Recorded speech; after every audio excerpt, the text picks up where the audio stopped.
guys, welcome to our channel, Hanging with the Jameses, for the first time your guests and the second time your family. Cousin! What's up, cousin? What's up? I'm Keone. And I'm Jamar. And welcome. My cousins was in you and I don't know where. So for today's debate, our question is, how should household bills be split? Should it be 100-0, 50-50, or other, meaning 60-40? 63, 64, 65, I never say goodbye, yeah. 70-30, 80-20, or 90-10? Ooh, 90, 91, 92. Talk to me. Okay, so Jamar is gonna go ahead and give his first opinion. And disclaimer, you guys, remember that just because we're debating it does not mean we're going through it. Don't take anything personally. We just want to get some healthy discussions and just get some input. So please don't forget to comment your thoughts below and hop in the conversation and let us know if there are any other topics or anything as well that you would like us to debate on. So without further ado, Mr. James here will take the floor. Thank you, my love. So yes. So at the end of the day, full disclaimer again, just make sure you do what works for you. We're not running your household. You're not running our household. So at the end of the day, I want to make sure that at least this is a conversation that you can have with whoever it is that you decide to reside with. And do whatever it is that you can do financially to make sure that both of you are getting to see some of your money. So I think I'm just going to speak from my perspective. Is definitely the man should always pay more household bills than the woman. I just feel like, and if I had to put a percentage on it, I would say never less than 80-20. Like I said, that's just me. No matter what, because I feel like as a man, because we all like that head of household title. People like it for various reasons. Obviously, because for tax purposes, for y'all to get tax returns, we don't. So we're a little salty on that, but that's neither here nor there. But for the head of household, as a man, if you are the head of the household, you need to be able to kind of foot that bill, so to speak. It's more than just a title. I feel like most men want to get the last or the final say so when it comes to household decisions, when it comes to all these other things, not in a controlling manner, but as a man, your word should be the final say so in your household. I strongly believe that. But in order for you to get that kind of final say so, you need to be footing the bill. Like, I just feel like you shouldn't be in a household where you're doing 50-50 and still feel like you're going to get that final say so. But again, that works for us. It may not work for everyone, but as a man, in a household that I am the head of, it will never be anything less than 80-20. And 80-20 will probably look in more sense of like the mortgage, the rent. The man handles that. And then maybe she handles maybe groceries or utilities or something like that. But anything else, anything major as a man, I feel like we pick up that tab. Okay. So something you said there that I definitely agree with, because I sometimes see these discussions about alpha males and how they want a lady or a woman that's submissive and all of these things. But I think a huge part of that is, like, if you want someone that is submissive, you have to show her that you're a man that she can submit to. And that can come across as, you know, even financially, because I feel like if y'all are splitting household finances 50-50, then he has to pay you half of the rent every month, half of this every month. Y'all are roommates. Period.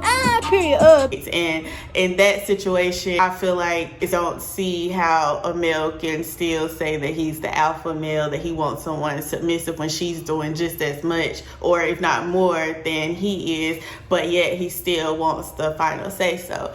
As for me, I mean, I'm a Pilates princess. So Boy, if you don't get She ain't lying, didn't just playing. Lord, y'all pray for me. Whatever, y'all. He feels way like no. But as for me, I agree. First and foremost, I think what works for your household. So if that's 100, 0, girl, call me, tell me what you did so we can get there. I'm just playing. We ain't going there. We ain't doing that. Get somebody else to do it.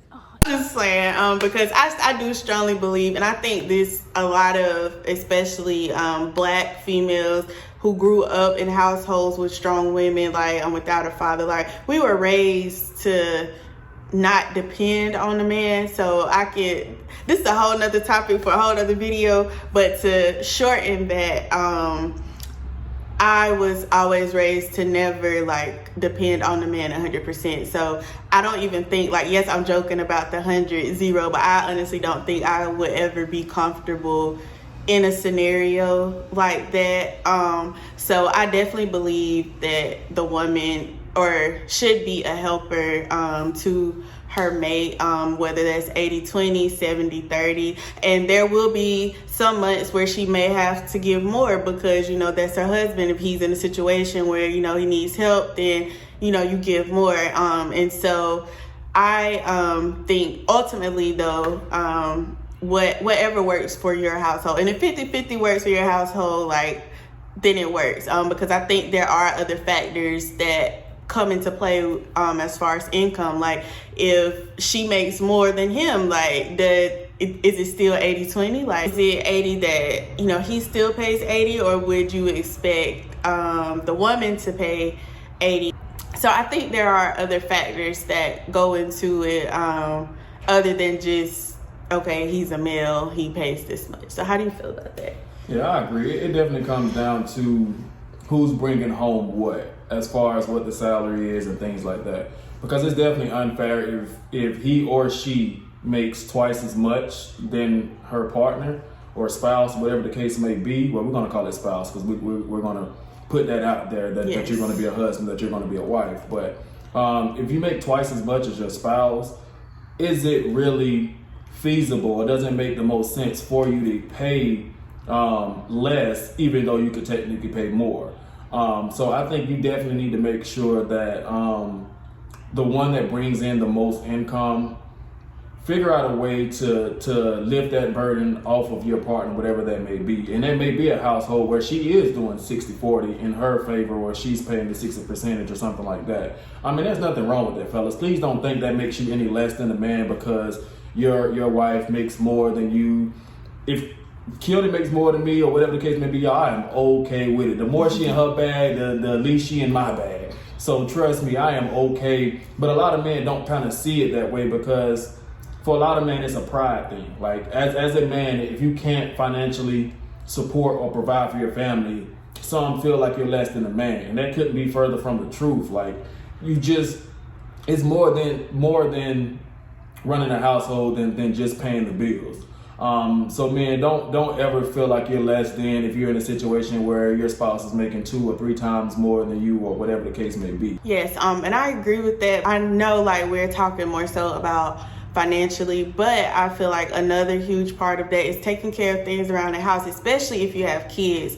So I think that can be another layer to that as well, because let's say you guys have a 70-30 split with the husband paying 70 and she's paying 30, but then she also has to see about the kids, help them with homework, make sure they're straight for the next day, and then vice versa. If there's a woman that's paying 70 and then a man is paying 30, I think it will only be fair as well for him to help around with the house. So I think that there are like a lot of layers that are part of this, and it definitely comes down with what works for you and your spouse, what you guys have decided on. And also I feel like nothing is concrete, because one thing that I would say life teaches you, and I think that one thing that COVID kind of taught everyone is that things can change. So God forbid, like you never know if there's a situation where, your spouse is not able to do anything that month, and then, everything falls on the other spouse. So I feel like even as a woman with, let's say we do 80-20 or 70-30, I feel that even if I'm paying the least amount of financial bills, I still have a duty to save for a rainy day, because you just never know like what happens. And so I think that's another part to this as well. I agree. Okay, so we asked our peers this question as well, and so we're going to read off a few responses that we received. So one of the responses is from my sis Pre. Hey girl. What up, Chevy? So she stated that the husband should pay mortgage or rent, and then the wife, if working, can pay utilities or use her money for vacations and savings. And I agree with that. I would say that that's mostly how we have done for the most part.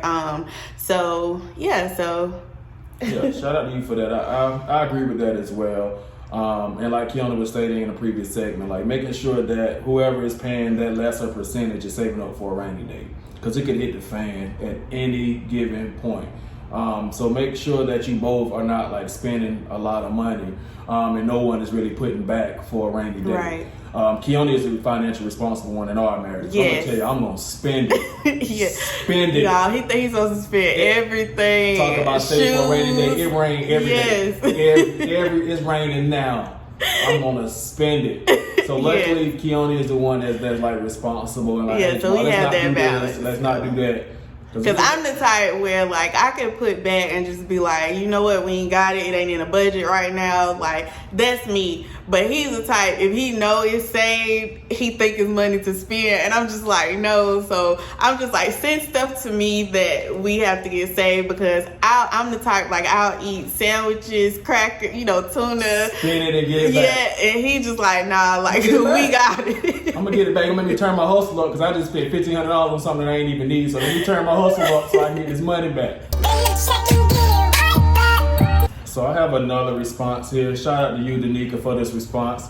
So in a joking way, y'all, don't take her seriously on this, but she said she think that it should be 99-1 because she don't want to be a burden. So the 99% her man would pay, and she would pay that 1% just to make sure she's not a burden.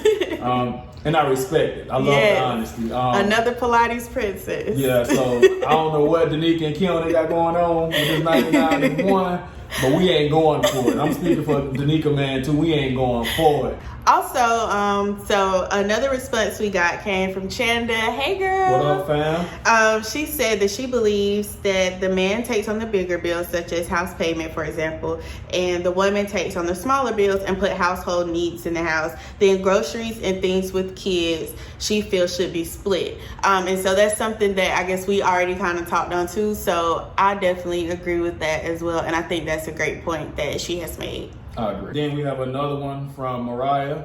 Shout out to you, Mariah. I like her viewpoint, actually. She said all of the money, or all of the income should pretty much just go one place. Doesn't matter who makes the most or who makes the least, but you all should just pay your bills out of that particular account or whatever the case may be. So if it's 60 or 70% of your paycheck going one place, 60 or 70% of your spouse's check going somewhere else, you all use that big pot or that big income that you all are receiving collectively, and then you pay your household bills out of that. And I think that's a unique way of looking at it too. The higher amount of the bill, that kind of smooths things over with him, even if he understands that he makes significantly less than you, so he knows most of this money is probably coming from your check. At the end of the day, as long as the bills are paid, that's what we're trying to get at. Like, as long as your bills are paid, it doesn't matter who is footing a higher percentage or not, because you all are not going without. So, and as long as it works for your relationship. Exactly. And I think that's a great point as well, because I think personally that you should have a joint account with your spouse so that you guys can take care of household needs, or whether your joint account is for like a vacation account or something. I strongly believe that you should have that with your spouse, because y'all are a team. Like, so it shouldn't, I guess, necessarily be a divided down to like, I got my money over here and he got his money over here. I think because we are a team, or because you and your spouse are a team, you should have a joint account. So, Definitely. Great point, Mariah. I Definitely. like that. And joint accounts are very, very important. Yes, they are. Not just the trust factor of it. It's just very important. Like, it's just good to know that you have that particular account with your spouse, and like whether you're using it for vacation or you're using it for household bills, it's just good to have that with your partner. Now, it's also important to have your individual accounts. It doesn't even have to be with the same bank that the joint account is. But it's good to also have your money for a quote-unquote rainy day as well. And there's nothing wrong with that. You're not hiding money from your spouse or anything like that, but it's good to have your own, like you work for it. So put some back for yourself. But yeah. Yep. So thank you guys for those responses. We also did receive some other responses, and a lot of those were votes for like 60-40, I think was like the leading vote that we had. And so, not to get biblical, but We're about to get biblical. So Genesis 2:18 says, "Then the Lord God said, it is not good that man should be alone. I will make him a helper fit for him." And then if we jump to the 22nd verse, it says, "And the rib that the Lord God had taken from the man, he made into a woman and brought her to the man." And then if we jump down to verse 24, it says, "Therefore a man shall leave his father and his mother and hold fast to his wife, and they shall become one flesh." Whew. Let me tell you, that's a loaded verse there. That it goes back to our community. Like, it's just, we have a lot of mama's boys out there. To a certain extent, I'm a mama's boy. Mom. Yeah, that's right. That's right. Call for your mama. I was raised by my mother, like single mother. You know what I'm saying? So I understand what it's like to love your mother. Like I was raised by just my mother pretty much. So I get it. But fellas, we can't stay home until we 30. We can't stay home until we 40 or 45. Like I know right now, if it hit the fan, I can always go back to my mama's house. I know that in the back of my mind. But me being a husband and a father of two, I would never do that. Like I would sit out here and I would struggle on my own before I go back to my mama's house. Like I just feel like as a man, like it's good to know you can go back, and I know I can, but I'm not. It's just we can't do it, fellas. We have to get out of there. We have to get out of being mama's boys. We just have to man up. For lack of a better term, no shade, no shots thrown at anyone. But if the shoe fits, like lace it up and wear it. But we have to be grown out here. Like we have to learn how to stand on our own, because our mama's not gonna always be there. And at the end of the day, if you had a mother like I have, you understand that like she raised you to be on this earth when she is long gone. Like she raised you the best she could. So like you can't always depend on that or use that as your fail-safe to go out here and do whatever it is you want to do, and then when it hit the fan, you go to your mama's house. Yeah, and to follow up with that, ladies, so I feel that, you know, we have a duty, as the scripture says, to be a helper to our husband. So from the scripture, I feel that means that, yes, the man takes on, you know, the heavy load, but we're his helpers. So that means that, you know, we contribute. If he's down, you know, we help out emotionally. We help him emotionally, spiritually. We pray for him. We're warring in the closet for him. We help out financially. And also for us, like in the same way that he has a great mom. Everyone that knows me knows that me and my mama are like this. Like that's my best friend. She pretty much raised me on her own. And I feel like the same for us. Like there was a lot of work that I had to do as well to realize, you know what, like I have my own family now. And I remember a conversation with her that we had, and she even said herself that she had to do the work as well and say like, you know, my daughter's grown now, like she has her own family. So it required her to, you know, kind of step back some so that my husband can take the lead or whatever, and I can be submissive to him. I feel like for a successful marriage, like you both have to do the work. It's never easy. And back to one of our first videos where we talked about how you have to evolve. And it's every day, like you're constantly evolving. And ultimately you're figuring out what works for you, because it's not just, okay, we're gonna try this and this work. Like no, like you literally have to sit down and do the work, talk to your spouse, communicate, and see what works for the both of you. Definitely. And there's no blueprint on this. There's no blueprint on parenting. There's no blueprint on marriage, because no two things are the same. No two situations will ever be the same. So you have to, it's like trial and error. It is. Every single day. You do this and you don't get the results that you were looking for, then you have to try something different. So believe that, and for the most part, you will be all right as long as you have someone that you can lean on, that talk things through. But we have to put ourselves in uncomfortable situations. And for a lot of men and women, I'm just speaking to the men here, but for a lot of men, they're not comfortable with leaving their nest. Like they're not comfortable with leaving their mom's home, whether they're paying bills there or not paying bills there. But at the end of the day, if you're going to pay 60 and 70% of the bills in your mama's house, then why not pay 100% of the bills in your own house? I don't understand that aspect of it. We just have to grow up. We just have to get out here and fall flat on our face and figure out where we're going to go from there. I'm not proclaiming like struggle on anyone. But if you never leave, if you never put yourself in that uncomfortable situation, as a man, I feel like you're never really going to grow. You're going to always go back to what's comfortable. And that's not always a good thing. Yeah, that's a great point. So again, like I think that, we both have to do the work. Men and women have to do the work, especially once you come together with your spouse. And as the scripture says, a man leaves, his home and joins his family. And so as women, we have to be receptive of that as well. And so a bonus question that we have, I guess that kind of correlates with this is, who pays for the first date? So in my opinion, I feel like the man should pay for the first date.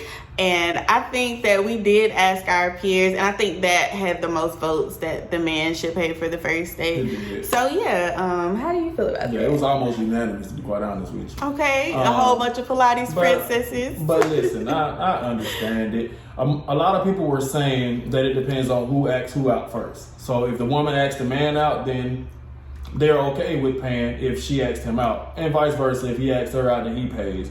And then you had a couple of them that just said, listen, the man is going to pay regardless. Period.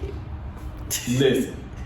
No, but there's nothing wrong with that. I feel like if your date is a two-parter, meaning you go dinner, movie, then obviously you probably go to the movies first or whatever the case may be.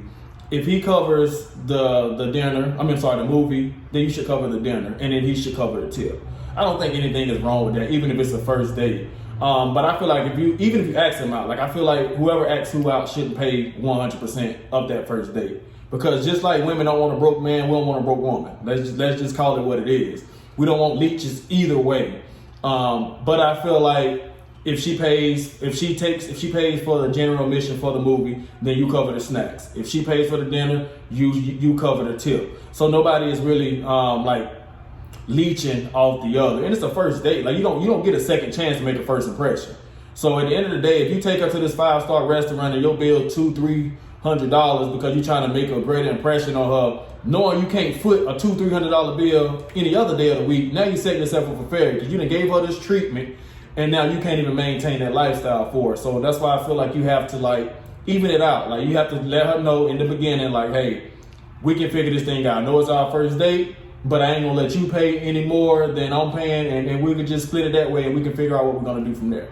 Okay, so you would be fine with her taking you to a 5-star restaurant, paying $200 for dinner because she asked you first, and then let's say y'all go to the movies afterwards, you go pay $40 for the movies. Like, is that First of all, those snacks at the movies are $200. Popcorn is $65, and if you get a drink, it's gonna make it $90. Stop the cap. So, what you saying? I'm saying that I just feel like... Listen, don't let them city girls go up 1,000 points on y'all like that, fellas. There's a Rob Kardashian born every single day. Period. Don't be robbed. Don't be robbed. But yeah, I personally feel, I agree with that, but, well, to a certain extent, because I know times are changing. So I know that, there are some ladies that shoot their shot. Shout out to y'all, because that's not me. But I definitely applaud y'all for that. Yeah. But yeah, I just feel like, I think it would be nice if they did shoot their shot and just like, hey, like, you want to go to dinner with me? I could understand it. I don't know if I'm being honest, I can't say that I wouldn't side eye him if I took him out on a date and he let me cover everything. And then it was just a thank you. Unless if I took him out and then at the end of the day, he's like, okay, but I'm taking you out next time. Right. So then I feel like that's fine. But if she takes him out and covers the whole date and then he just say thank you, good night, and that's it, like, I would side eye him because I'm like, well, dang, like even if even if y'all went on a date and you just felt like it wasn't a vibe, like I feel like as a man you could at least like, well, hey, like I really appreciate you for this. At least ask her like, hey, can I give you something towards it? And I can see that too. Like I said, like I was giving my opinion on this debate in the sense of at the end of the night, let's say you tallied it up and the woman ended up spending $200 and the guy ended up spending maybe $80. Then I would say when that particular first date is over, then you should let her know, okay, next time is on me, whether that's tomorrow or whether that's next week. Right. We'll switch roles. That's why I was going with it. Okay, I see that. Yeah, okay, so that's where I'm going. I think that's fine. But yeah, I'm not. Yeah, don't be a Rob, fellas. Because I'm telling you, when you're a sucker, they lick you, and I don't mean that in a good way. Don't be a sucker out here. Stay sucker free, fellas. Don't let her call you broke because you didn't pay for a $200 or $300 meal or whatever the case may be, knowing that she probably wouldn't cover a $200 or $300 meal. So don't allow it, fellas. Hey, listen, y'all better stand together. Y'all better stand firm on this. And ladies, know your worth. So in the same breath, I feel like, you know what you feel like you're worth and what you want. So again, don't settle. So yeah. But just keep in mind, fellas, again, because I ain't gonna let nobody throw y'all under the bus. Just be mindful that what she requires better also be what she can provide. I'm gonna say it again for the people that was in the back that didn't have the volume up. What she requires better also be what she can provide. Don't go buy her no Louis purse if she can't afford her own Louis purse. Come on, fellas. Don't be a sucker. Stay sucker free out here. First of all, I just want to clear up, I was not throwing anybody under the bus. It was literally just a word for ladies because I feel like more often than not, ladies typically are the ones that kind of settle in instances like this. So I just want to, just make sure that also like, what you require. And again, I feel like a lot of us were raised to be like very independent and to provide for ourselves. And so, it's okay. There's nothing wrong with spending on a man. Believe me, there's nothing wrong with it. But just make sure that he's able to offer what you're looking for as well. I agree with that. Ladies, it's not to bash y'all either. I was raised by a woman, so I would never bash y'all. But yeah, we gotta stick together on this. It has to be agreed upon for both genders, I guess. That we're not gonna let the other gender take advantage of us. And that goes, like I said, it goes for both genders. But yeah.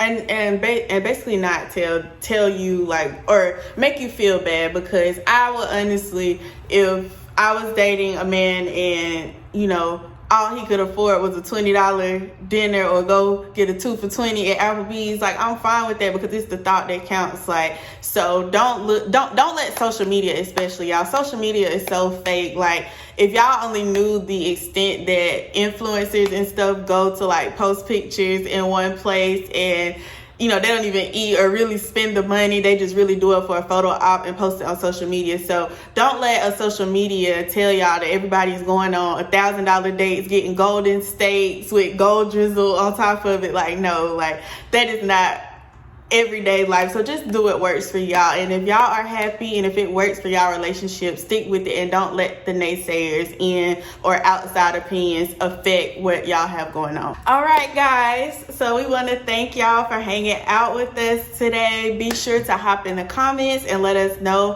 what y'all think. Let us hear y'all opinions. And we'll shout you out in some videos too. And also let us know if you're okay with us shouting you out, whether if you want us to put your Instagram handle, anything like that.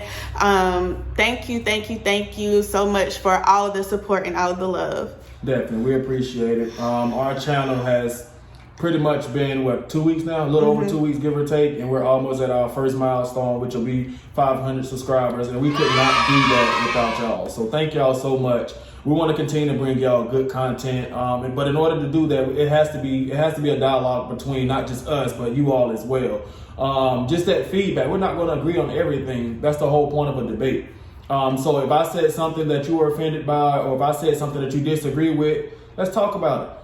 And then I can get your viewpoint, you can get mine, and it's a healthy debate. No harm, no foul. But we appreciate y'all so much, like more than we'll ever be able to put into words, because we had no idea that this channel would do this much, this fast. But through God and through you all's support, we appreciate it. James Gang over everything, family. Yes, thank you guys for watching, and we'll catch you next time.